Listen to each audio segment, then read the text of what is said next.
Welcome to the year-ending episode of Woke Nation. Well, it's been a wild, insane ride through 2018. We've had our ups, like Kavanaugh, and our downs, like this government shutdown. We've had smiles, and we've had frowns. But I have a very special guest here with me who I will allow to host this particular episode of Woke Nation. I am pleased to introduce Catholic League President Bill Donohue.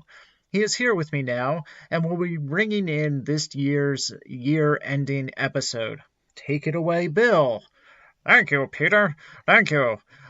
Before we get started, I just want to say it's not rape if the child hasn't been penetrated. Whoa, whoa, whoa, whoa. Give me back the mic, you deviant pervert. I'll have none of that here. Sorry. Get back to your abbey, you freak, and Hail Mary a double time before I lash you with your rosary beads. Sorry, folks. Ahem.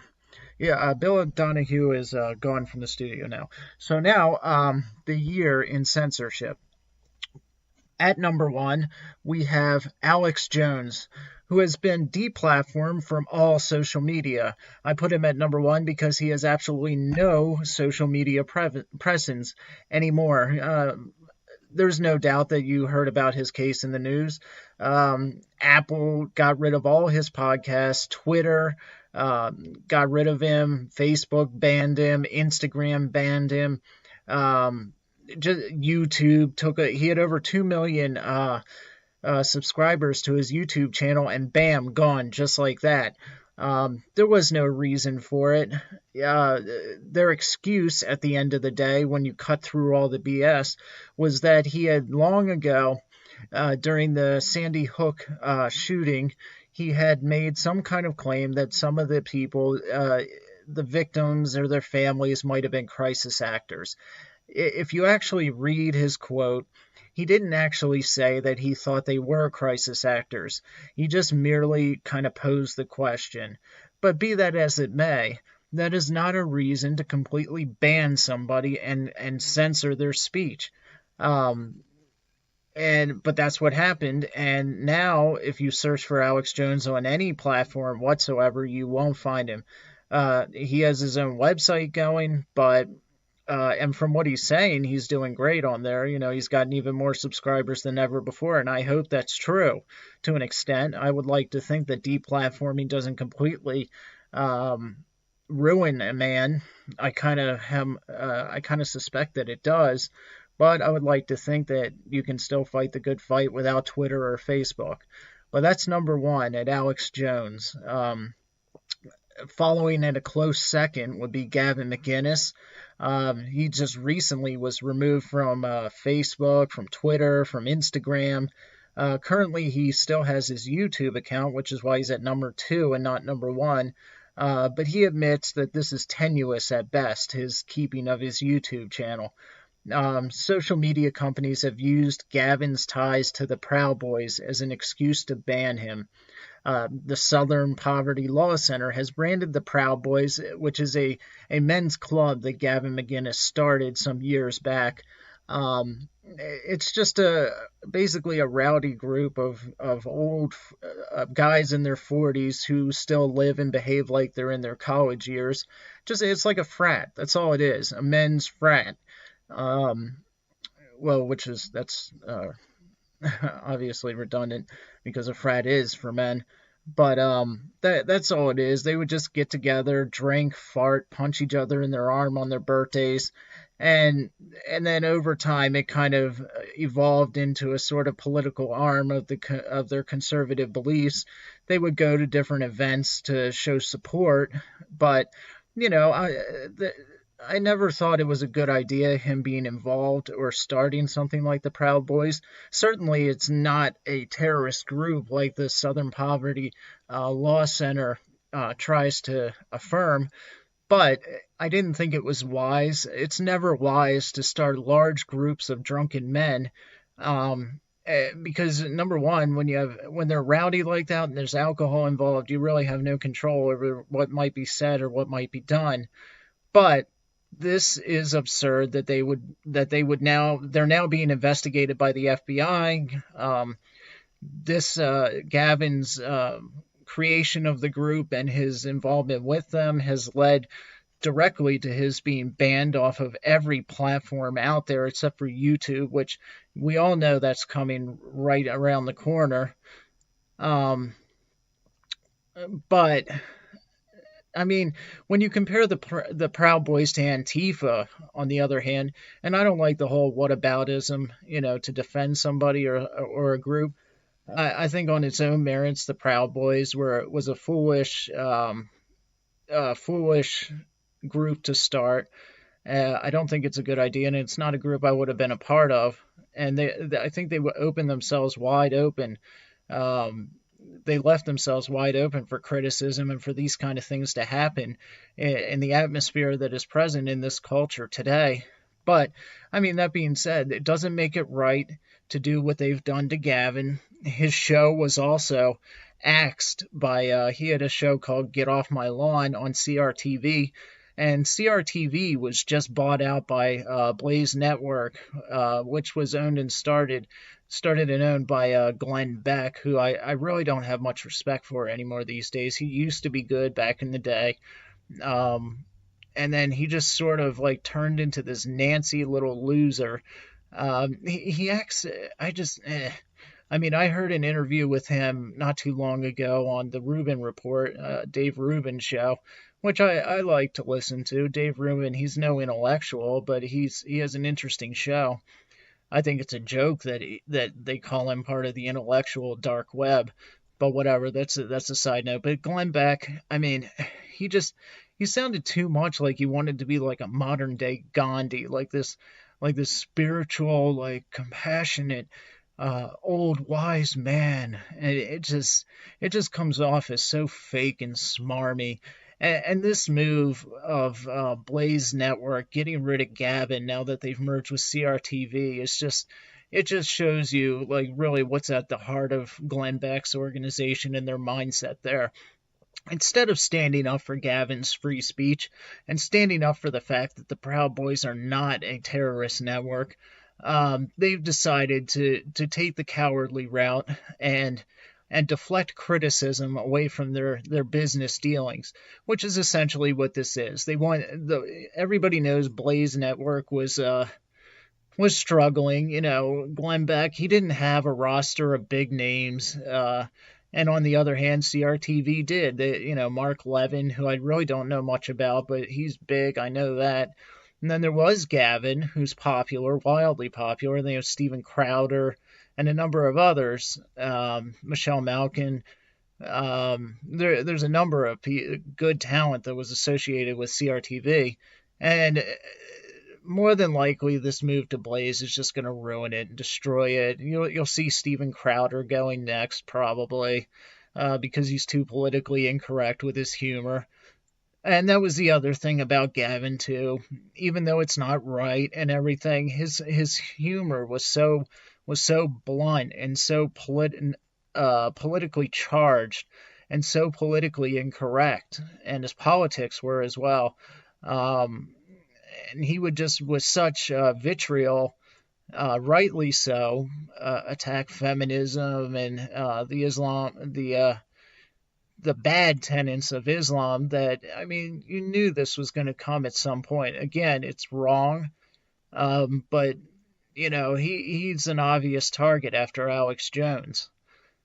Okay, number 3 would be somebody who I have a love-hate relationship with. Well, I have no relationship with them whatsoever, but, in my own mind. Milo Yiannopoulos. And Milo, in a way, is the most censored person in America.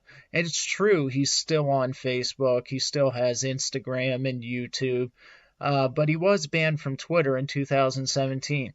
But I put him at number 3 and say that he may be the most censored person in America in a sense, because every single tour that this guy has tried to put together has been sabotaged in one way or another.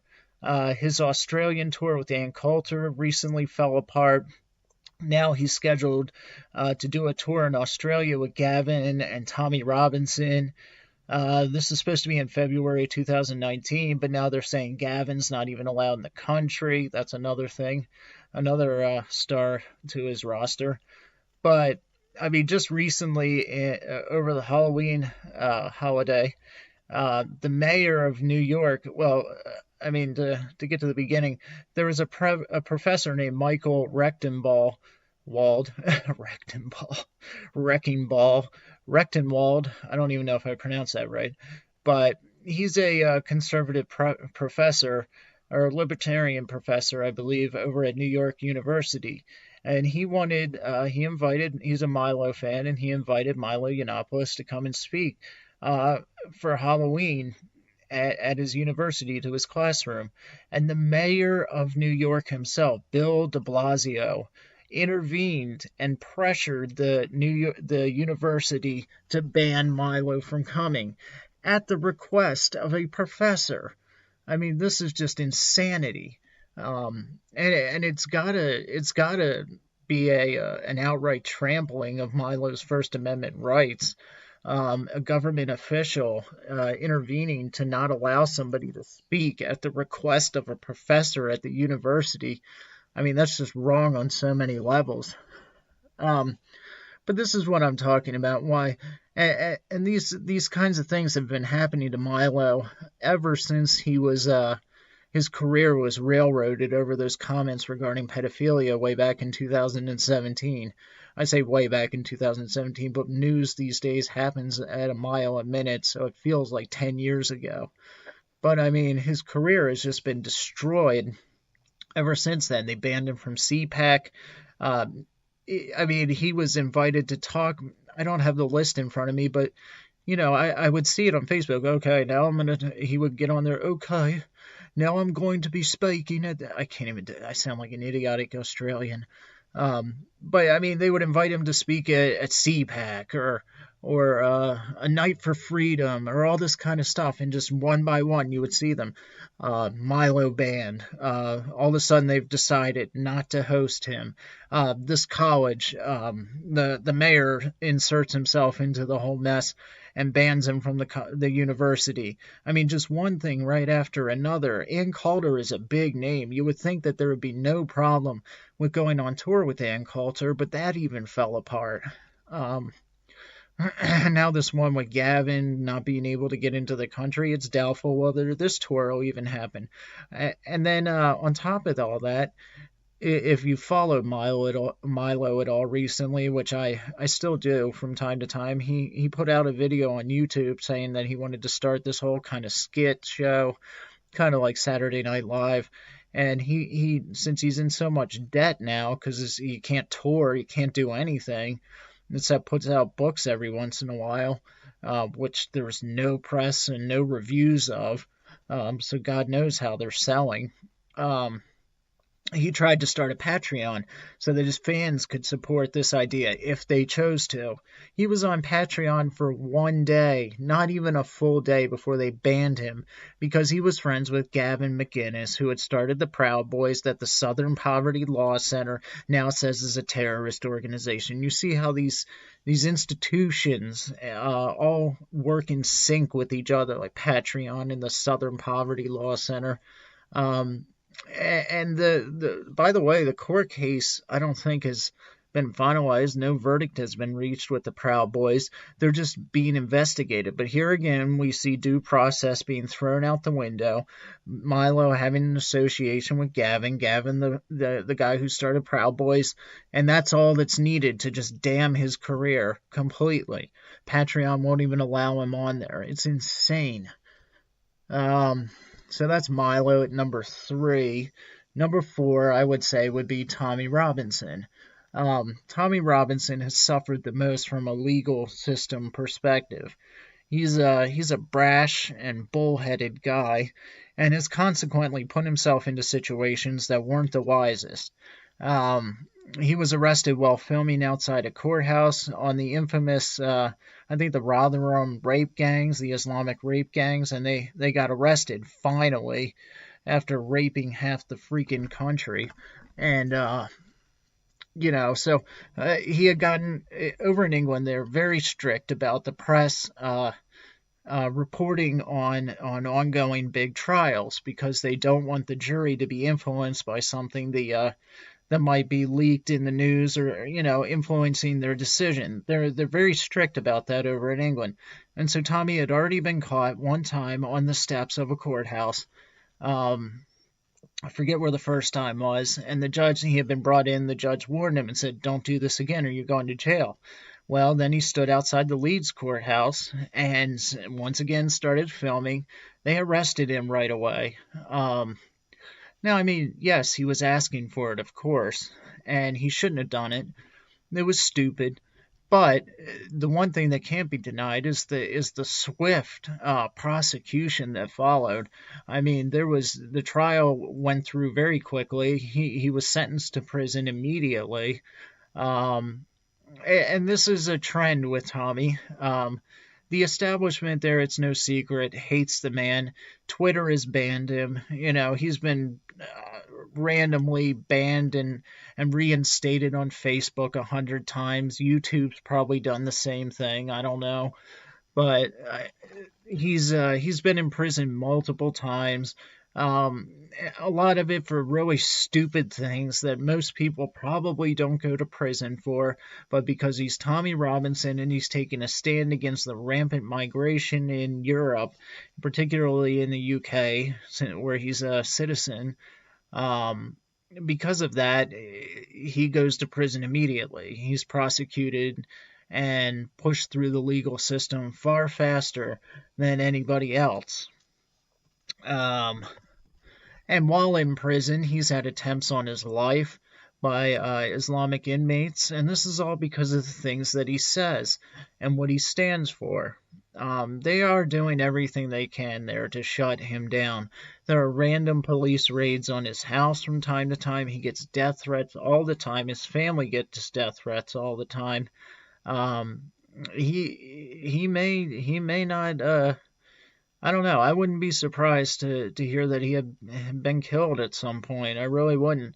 And it wouldn't surprise me even further if it was the government, the British government, and they blame it by proxy on an Islamist or something like that. I just would not be surprised. He's too hot to handle. He doesn't keep his mouth shut. He says exactly what he's on his mind. He's fearless, and at a certain point, with how volatile things are over there in the UK, particularly these yellow vest protesters, which are sweeping across Europe, from Paris, they're in the UK. So I just read on, forget where I read it, but maybe some of you can confirm that some protesters had deposed the Prime Minister in Belgium, I think. So this stuff is sweeping through Europe, and they're going to be looking at anybody like Tommy Robinson as quite a substantial threat to their power and to the legitimacy of their authority, honestly. So I wouldn't be surprised if we saw Tommy go down, either to prison for a very long time or 6 feet under. I don't know. I like the guy. I think he's very bullheaded and brash, and I think he does some really stupid things, but what he stands for fundamentally I support. He is not a racist. He just values his culture and doesn't want to see it washed away. Okay, so number 5 would be the journalist Laura Loomer. Milo Yiannopoulos once pointed out that those who get banned or censored are always the ones who are effective in attracting young followers, those who gain the ear of youth. This explains why guys like David Duke, who is a Nazi, or Robert Spencer, the leader of the white supremacist website Daily Stormer, this explains why they are still on Twitter. Young people don't flock to them. So it goes without saying that Laura Loomer would get banned because she is very effective and she's gained a pretty decent-sized following of young people on Twitter and on Facebook. I think she's still on Facebook right now. Oh, no, I think she got banned on there too. But I know she's gone for good on Twitter, and she had over 200,000 followers. Personally, I'm not a big fan of her style. She is sort of like an ambush and harass style of interviewing, whereby she jumps out on a target like Maxine Waters, who has syphilis, or the odious Michael Avenatti. Um, and she thrusts her phone camera in their face and shouts loaded questions right at them. And I just don't go for it. It's messy. There's no tact. It's just it doesn't. It's not a good scene at all. It's just very grating and annoying. Like I'm agreeing with what she's saying, but she has no tact, and her voice is shrill, and it's just I just don't go for it at all. But there's no denying that it's had an impact. For instance, not too long ago, she confronted Alyssa Milano at an event, and she demanded to know why Alyssa Milano was working with a known Sharia proponent named Linda Sarzour, and they were working together in the Women's March.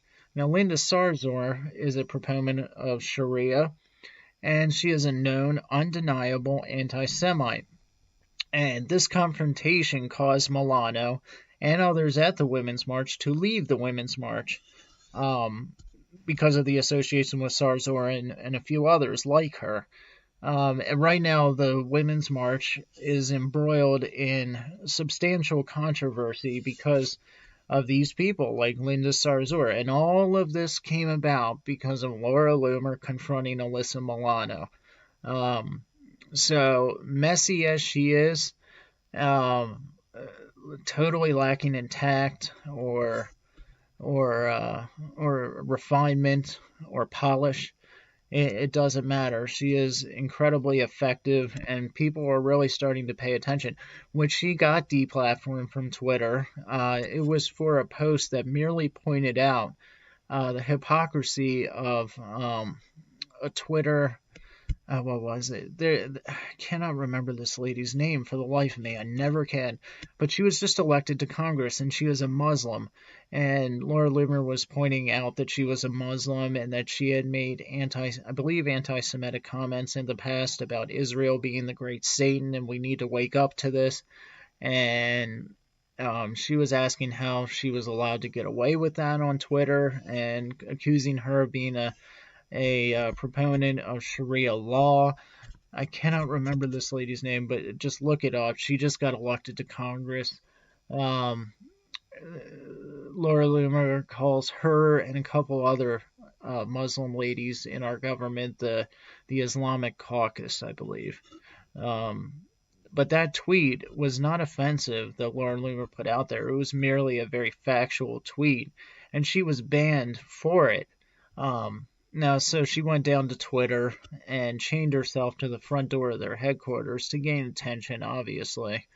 And it was another one of those embarrassing things that she does, but it actually worked in bringing a lot of attention to the topic at hand, which is Twitter censoring conservatives, which they routinely deny.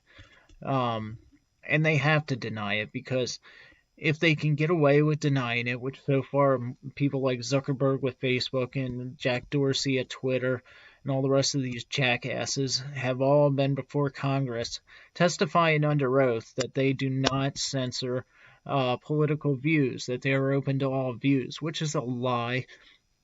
It's an obvious lie, but they have to say it because if they don't, then they will be viewed, their company will go from being just a platform to a publisher, and if they're publishers, they will be sued out of existence.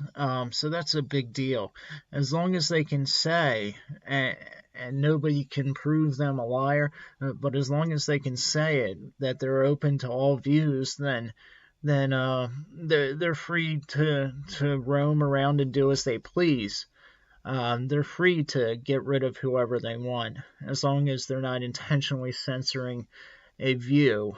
And they can lie and say that people like Alex Jones violated one of their laws.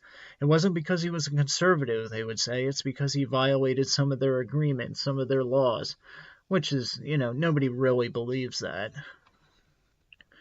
But that's what they said about Laura Loomer as well. And obviously, if all this is proved that nobody violated the rules, and agreements on Twitter, then Twitter would suddenly be viewed.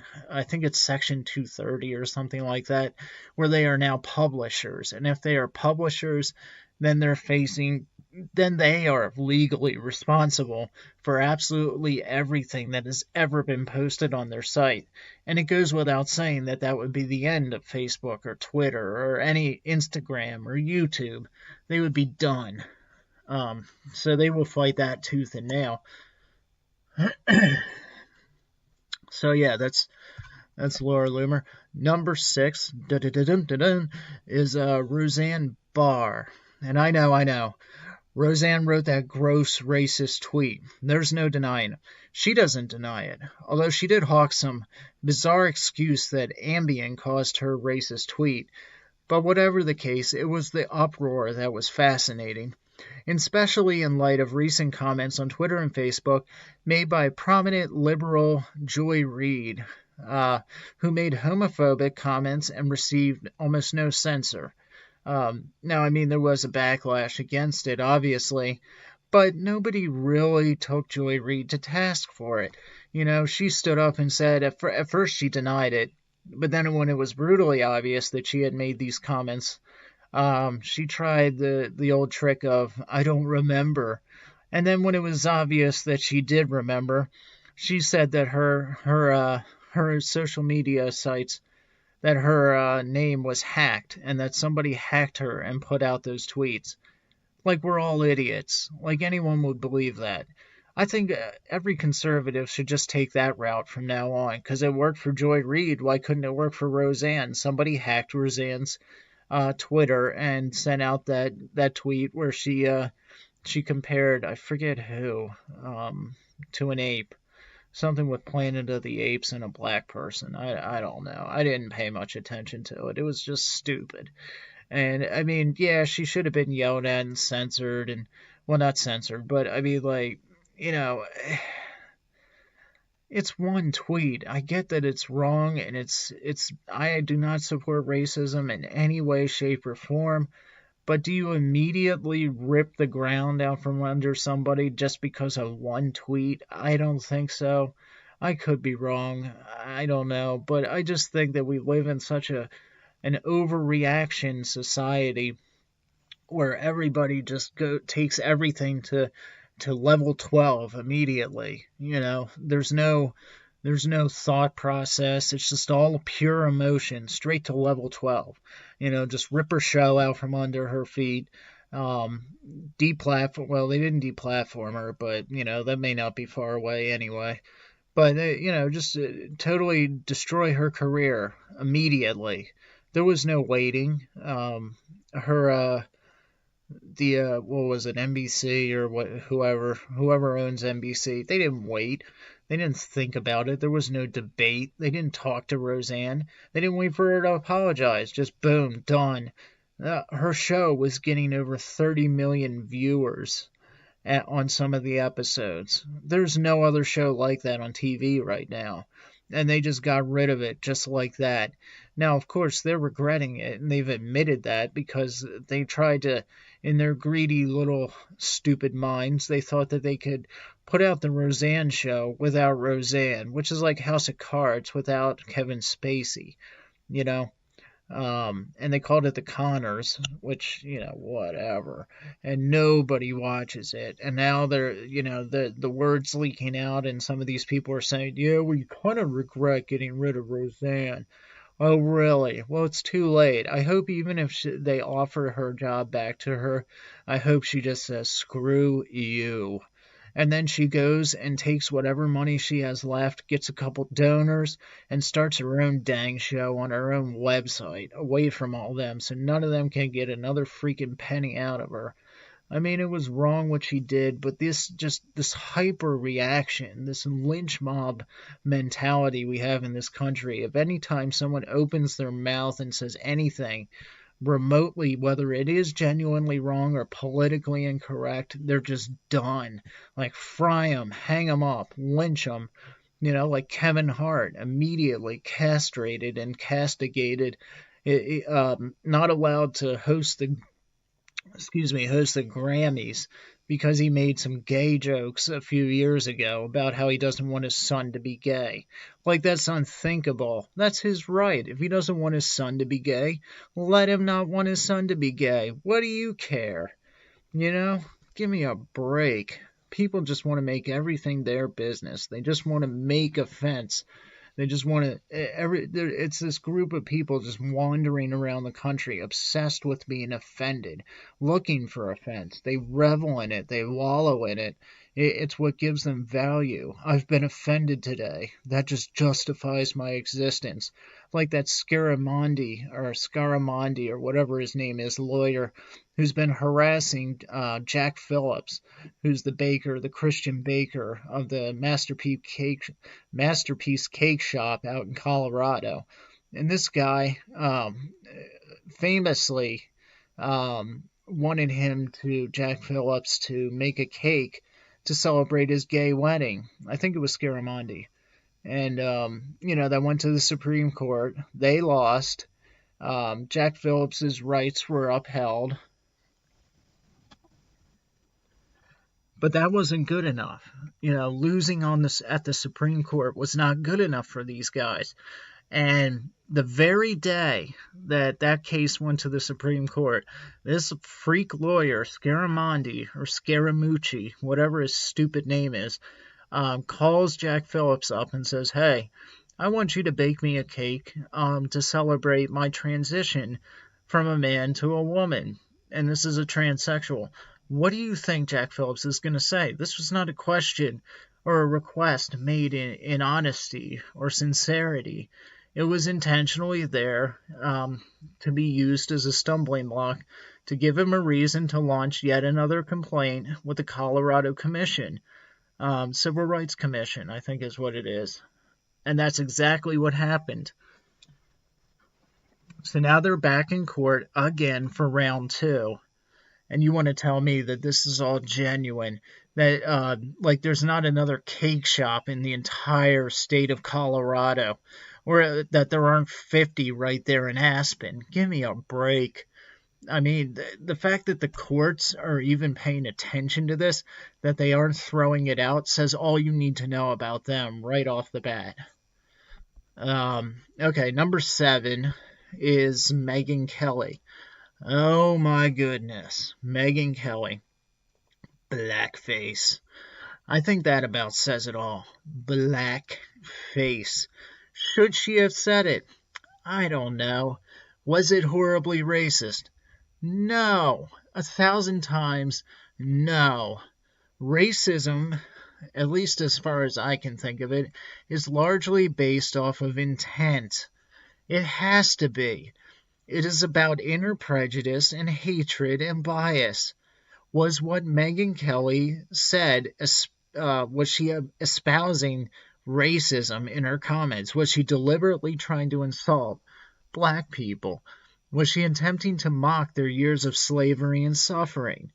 No, I don't think so. I'll listen again to what she had to say, but I would answer no to all of the above. Now, obviously, only God can judge her heart, but in my opinion, no. It wasn't some horribly racist comment. Was the comment out of touch with our current cultural climate? Yeah. Did it show a lack of awareness on where we stand as far as social etiquette? Absolutely. But should she be roundly condemned for that? Should she lose her show, a la Roseanne Barr, for that reason alone? No, no, no.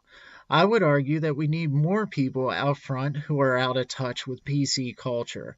We need less drones and robots posing as talk show hosts like Joy Behar or Joy Reid or the execrable Whoopi Goldberg, a lady who wears dreadlocks and farts on national TV. There's your etiquette. How many more idiotic hosts like Jimmy Kimmel or Jimmy Fallon do we need? Aren't we sick of these desperately unfunny simpletons? These fake intellectuals like Bill Maher? I guess not.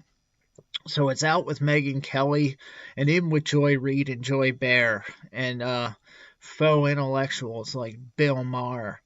I mean, honestly, yes, it was out of touch what Megyn Kelly said. But she apologized for it, and it was obvious if you were listening to the conversation that she wasn't saying that doing blackface up, that that doing that was just right. She was asking, as I remember it, and I could be wrong, but as I remember it, she was just making the comment that and asking whether if somebody did blackface, it like in honor of a black American like Martin Luther King or Malcolm X or somebody, if they did that in honor, basically to dress up in honor of them, would that be racist? That's what I remember her saying. Again, if she said something different, um, then I'll admit I'm wrong. But if that's all she said, then no, I don't consider that racist. And I think that once again, we've ratcheted it up all the way to level 12 for no reason at all. Number 8 would be Chinese Christians. The communist Chinese government has ramped up its persecution efforts. They've ramped it up on every religious group in China. We've heard the stories of millions of well, I think it's millions, but definitely large groups of Muslim Islamists in China being put in these large re-education centers. We've all heard stories of Chinese pastors and their congregations being arrested en masse, churches being shut down, churches and pastors being forced to sign documents saying that they won't preach X, Y, and Z, and they owe their final allegiance to Xi Jinping and the communist government.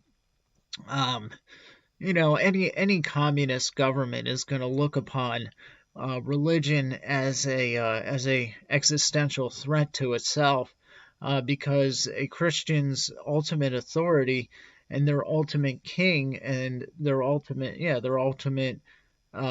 guide and authority in life is God or Christ. Um, and that's a power and that's an authority that the communist government knows that um, they can't compete with, and so they're going to stomp that out immediately. Communist governments are almost always atheistic and view religion as a threat, and that's why, even though I'm not Muslim, I support obviously their right to worship, and I would stand along with them in condemning the Chinese government in putting them in re-education centers. That is wrong 1,000 times over. Number 9 would be just me and all the rest of you out there. The thousands, hundreds of thousands of small podcasters and YouTubers like myself on Twitter or Facebook or on YouTube, who have been shadow banned, outright banned for 7 days here, 24 hours there. There's the quality shadow band or whatever it was, it was like QFD or something like that. There's that test that many of us have done where you can put your Twitter handle in on this website and it'll run the test to see whether you're shadow banned or not. And there's like this quality, I can't remember what it was. But I had it for a long time, and it was basically the idea that, I could post stuff, and my immediate followers, whoever was following me directly, could see my post for the most part. But if I was to post something on Bill Maher's Twitter, who doesn't follow me, or something like that, he wouldn't see my post, even if I was replying to one of his comments, and most of the people within the thread wouldn't see it either. That was the idea behind it. Now, I actually did just run the test again not too long ago, and it said I wasn't shadow banned at all. But I see it ebbing and flowing. There are times when I'll have some interaction on some of my tweets, and then other times when there's almost none. The same goes with YouTube. When I post these podcasts, these Woke Nation podcast episodes on there, I haven't really done a whole lot on YouTube to try to, get more subscribers or anything. I've been mostly focused on the Podbean website and iTunes and stuff like that. I've been focused more on the podcast than recording videos, but I've noticed certain videos and certain podcast episodes that are on YouTube will get great, for me at least, decent numbers of people listening, which for me is not a lot compared to anybody else. But, hey, whatever. And then others will do nothing, and it just kind of ebbs and flows. And, I'll randomly, on Twitter, I'll randomly lose like large chunks of, I have 3,000 something followers. I'll lose like 100 just in a 24-hour span. Um, and then those same ones, some of them will follow me back and some won't. It's just very random. I've heard a lot of people talking about it. How Twitter messes with your followers and stuff like that. There's so many different ways that it's people talk about how Facebook and Twitter, their algorithms all mess with your content, who can see you, your reach, your followers, the number you have, people randomly losing huge chunks of their followers after they post certain critical, non-politically correct posts. Twitter just came out with a rule now on there that if you non-person somebody, you're done. Immediately banned. And non-personating them is a reference to transgenders. So if you disagree with the idea that a man can say, hey, I was actually born a woman, therefore I am a woman. If you disagree with that on Twitter in a direct conversation with a transgender individual, you're done. You're banned immediately. So this is the kind of world that we're moving into very quickly. Things are changing rapidly. All right. Excuse me. Number 10, that would be Gab, the social media network Gab. The free speech social media platform was kicked off their server and defunded. The lie was that Gab was a space for racists.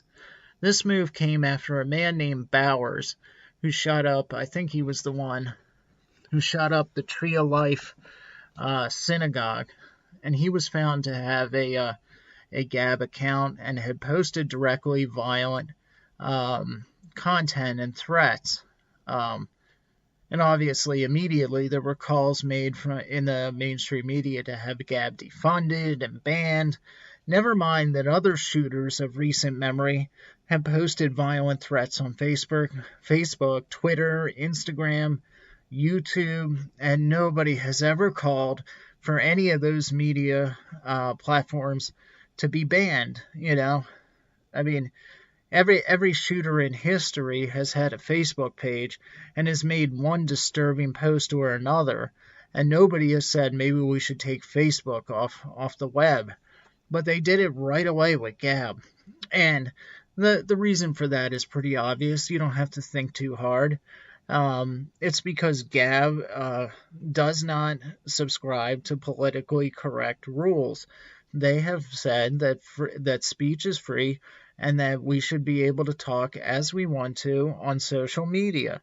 Now, the only thing that they, in keeping with Western tradition, the only thing you're not allowed to say on there is, I'm going to kill you, or we should get a gun and shoot this person. You cannot directly call for violence.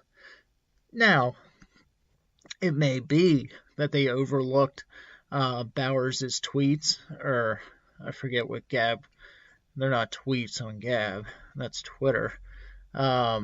They may have overlooked Bowers' Gabs, or what, I don't know what they call them on there. I do have a Gab profile and I do use it, but I don't know what word they use for their messages, for their tweets. I probably should know that. No offense to any Gabbers out there, you passionate people, but I just don't know it. But anyway, I mean, nobody ever called for Facebook to be taken off the web. It has to do with, at the end of the day, that Andrew Torba just does not want to play by the rules. And so in their minds, that means you have to go. And many people in the mainstream media and out there in deluded America, basically New York City or California, always point to the fact that if they visit Gab, they see a lot of anti Semites and racists on there. This may be true, but guess what? When you the reason that there are a lot of them on there is because nobody you people, you normal people, you not racists, you average liberal tolerant people are not going on there. You know, if the only people that are getting on there are racists, then duh, that's all. Of course, that's all you're going to see on there.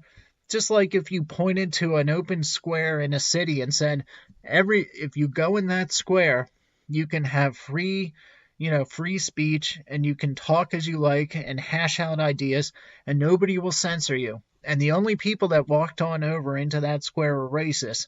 Is it the fault of the square is it suddenly a racist square? No, it's your fault for leaving it to them. So don't blame Gab for the fact that ordinary, good people of conscience don't get on it. They're open to anybody getting on there. It's your fault. It's our fault. It's anybody who's not using Gab. It is your fault that you've left it to the racists. I blame you. I blame people on Twitter who are smug and self-righteous and look down on Gab and say, oh, it's racist. Well, it's racist because, well, are you a racist? No. Then get on Gab and combat the racism. That's how you stomp it out.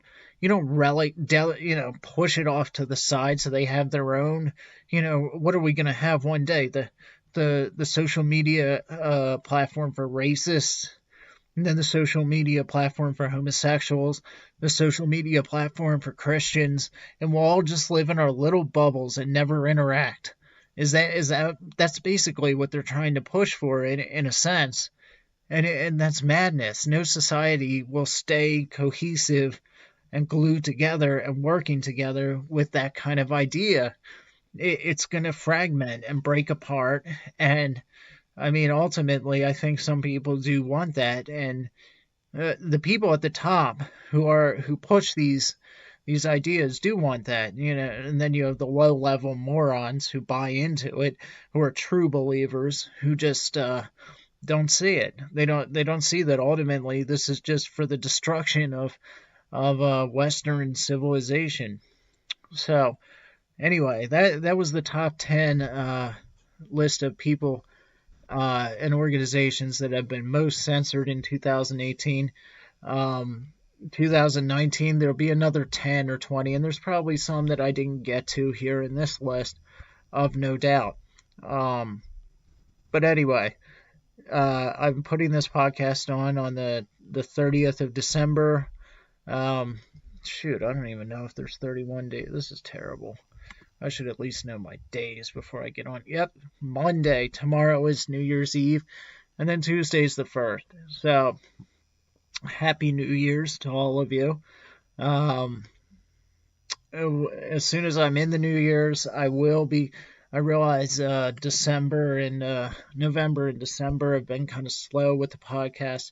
That's mainly because of the holidays, and I just, at the end of the day, you want to spend more time with your family, and I know most people are going to want to be doing that rather than listening to podcast episodes. So I figured just hold back after Thanksgiving and Christmas, put out 1 or 2 episodes, just enough to keep things going. But, a lot of the other people, like Albert Mueller, Christopher Scott's still putting out episodes, but the bigger names like Matt Walsh and Shapiro, I assume, and Knowles and all the rest of them, the Rubin Report, Laura Ingraham, Tucker Carlson, all these people, they're not even on at all right now until a week after New Year's. So, family's more important in the long run. But let's all come charging into 2019. I'm not much for making resolutions, honestly, but, I always go back to the Catechism, which asks, what is man's chief end? And it's to glorify God and enjoy Him forever. So keep that in mind going into 2019. If you follow that, you can't go wrong. All right. So that's the end of our episode. It's a little bit longer than some of the previous ones, but hey, there was a lot of content to cover. I wanted to tip my hat to these people that have been censored unfairly in 2018. Like I said, there'll be plenty of others coming up in 2019. It'll double for sure. Um, so yeah, subscribe to Woke Nation, please. You can do it on iTunes. You can download the Podbean app, who hosts this podcast. Subscribe on YouTube. I will be putting out more videos here very soon on there. I know I don't do it very often, and I haven't paid much attention to the channel itself lately, but I do want to grow that. It's pretty small at the moment, and I want to get that bigger. So yeah, subscribe on there. You can email me at roadnottaken04@gmail.com. You can be abusive as you like or as complimentary as you like. Either way, I'll read them and chuckle to myself. All right, so that's the episode. Thanks to Bill Donohue for stopping by, even though he almost derailed us. And have a happy New Year's. Thank you, and God be with you.